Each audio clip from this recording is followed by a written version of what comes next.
9వ తారీఖు డిసెంబర్ 9 కథ అని చేసేస్తాడట అని చెప్పేసి ఆడపిల్లలకి స్కూటీ ఇస్తాడని అంటే ఎందుకు చెప్తున్నా అంటే ప్రజలు ఆశపడుతుంటారు ఇక్కడికంటే అక్కడ ఎక్కువ వస్తుంది కదా ఏదో ఒకసారి ఏది చూద్దాం అన్నట్టు ఎంత ఇటు తింటున్నాం ఇప్పుడైతే తినేది మాత్రం కేసీఆర్ సొమ్మే కానీ ఇంకా ఎక్కువ ఇస్తాడట కదా అని దాని మీద ఇంత వేయడంతో ప్రజలు మోసపోయింది ఇవాళ ఎందుకంటే ఏ ఒక్కటి కూడా నెరవేరలేదు కదా ఒక్కసారి మోసపోయారని ఎట్లా చెప్పగలరు ఈరోజు ప్రజలు ఓన్లీ సోషల్ మీడియాలో వాళ్ళ కామెంట్ చూస్తే తెలుస్తాయి ఒకసారి ఏదైనా మీరు ఇన్స్టాగ్రామ్ చూడండి లేకపోతే యూట్యూబ్ ఛానల్ చూసుకోండి ఏది చూసినా కూడా మొత్తం మీద తిట్ల పురాణమే ఉంటుంది ఎవరైనా ఒక ముసలమ్మని అడిగినా ఓ రైతుని అడిగినా మొత్తం రైతుల మీద కక్ష కట్టి ఉట్టినలో ఒక వేగ్గా ఎవరెవరైతే రైతు రుణమాఫీ కార్డులు అందరూ కూడా ప్రజాభవన్కి రావాలని చెప్పేసి ఒక స్టేట్మెంట్ అది రైతులకు ఒక రైతు ఇచ్చిండు మొత్తం కథ తెల్లారి వరకు రైతులందరినీ నిర్బంధించేసిండు ఎక్కడోళ్ళని అక్కడ అరెస్ట్ చేసేసి తెలంగాణ మొత్తంలో అరెస్ట్ చేసే కార్యక్రమం అంత నిరంకుశం ఇది నిరంకుశం అసలు నిరంకుశం పాలన అంటే మళ్ళీ పోలీసులు ప్రజాపాలన దగ్గర మొత్తం కూడా అవన్నీ అడ్డవేసి పోలీసు కంచేసుకొని అడ్డపడే కార్యక్రమం చేయడం జరిగింది అంటే ఎక్కడికి పోయింది అసలు 9 నెలలలో పాలన 9 నెలల్లో 85,000 కోట్ల రూపాయలు అప్పు తీసుకొచ్చిండు రేవంత్ మార్క్ అనేది లేకుండా అసలు విద్యారంగం మీద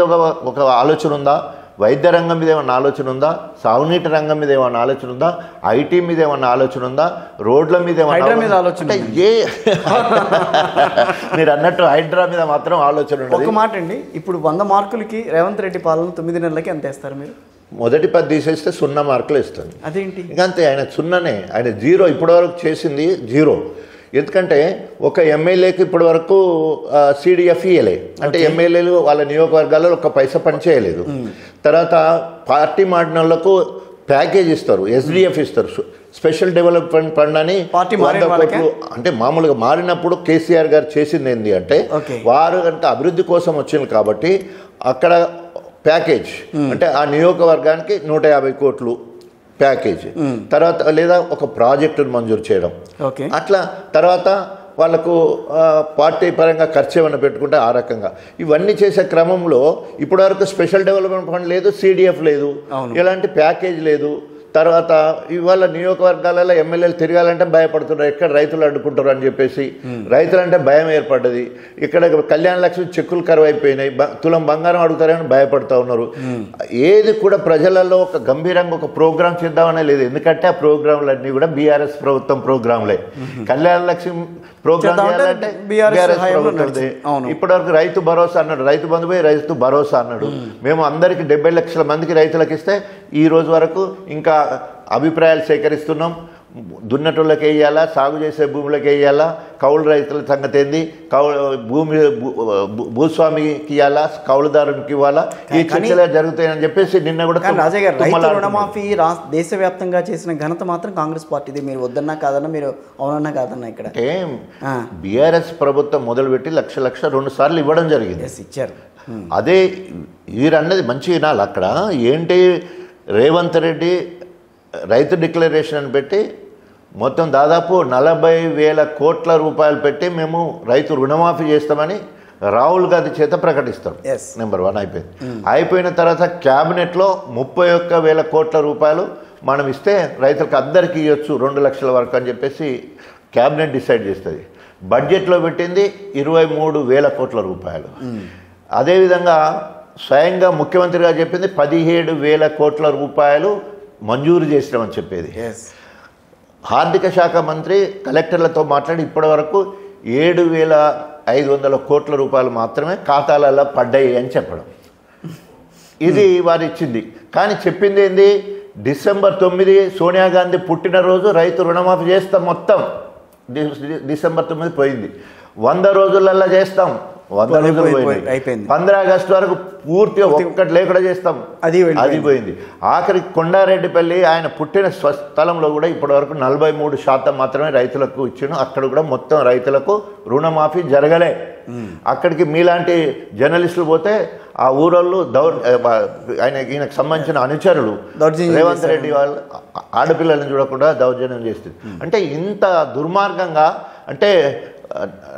ఏంటంటే ఏ అబద్ధమైన మేము మాట్లాడవచ్చు, మేము అబద్ధం మాట్లాడాలని ప్రజలు కోరుకుంటారు, మాకు చప్పట్లు కొడతారు. మరి అంటే ఏమంటాడంటే రోగి ఏదైతే కోరుకుంటే మేము గదే చేస్తున్నాం కదా అని మళ్ళీ చెప్తుంటాడు. రోగి కోరుకున్నది అదే, డాక్టర్గా మేము చేసింది అదే అన్నట్టు అంత గొప్పగా అబద్ధాన్ని కూడా చెప్పేంత సమర్థుడు రేవంత్ రెడ్డి. హైడ్రా ఏమైంది సార్? చాలా హైప్ క్రియేట్ చేసిన హైడ్రా అంటే హైప్ క్రియేట్ చేసింది. ఆయన ఏమనుకున్నాడంటే మొత్తము ప్రజా వ్యతిరేకత బాగా ఎక్కువైపోతుంది, రైతు ఆత్మహత్యలు ఎక్కువైతున్నాయి, ప్రజలు నిలదీస్తున్న ఎక్కడ పోతే అక్కడ, సరి అయిన సమయంలో సరి అయిన విధానాలు లేకపోవడం వల్ల ఈరోజు తెలంగాణ మొత్తం ఎడారైపోయింది. చెర్లలో మొన్న వానలు పడడం వల్ల చెర్లకి నీళ్ళు వచ్చినాయి, కానీ దేవాదుల ద్వారా కానీ కాళేశ్వరం ద్వారా కానీ వీటి వల్ల చెర్లు ముందే నింపాలి, ప్రణాళికబద్ధంగా ముందుకు పోతే ఏప్రిల్ మేలో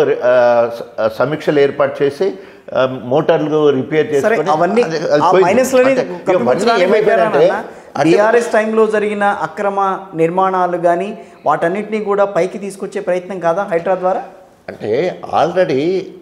ఆన్గోయింగ్ ప్రాజెక్ట్స్ ఏవైతే ఉన్నాయో కనీసం ఒక సంవత్సరం పాటు వాటిని ముట్టుకోకుండా జరగనియాలి.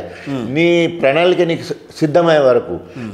మొత్తము బీఆర్ఎస్ ప్రభుత్వం విఫలం చేసి అన్నీ కూడా విఫలమైనవి చూపించడానికే నువ్వు చూపించినావు, ప్రతిదీ కూడా అట్లా చూపించే ప్రయత్నం. డైవర్షన్ పాలిటిక్స్ తర్వాత మీరు డైవర్షన్ తర్వాత మీరు అన్న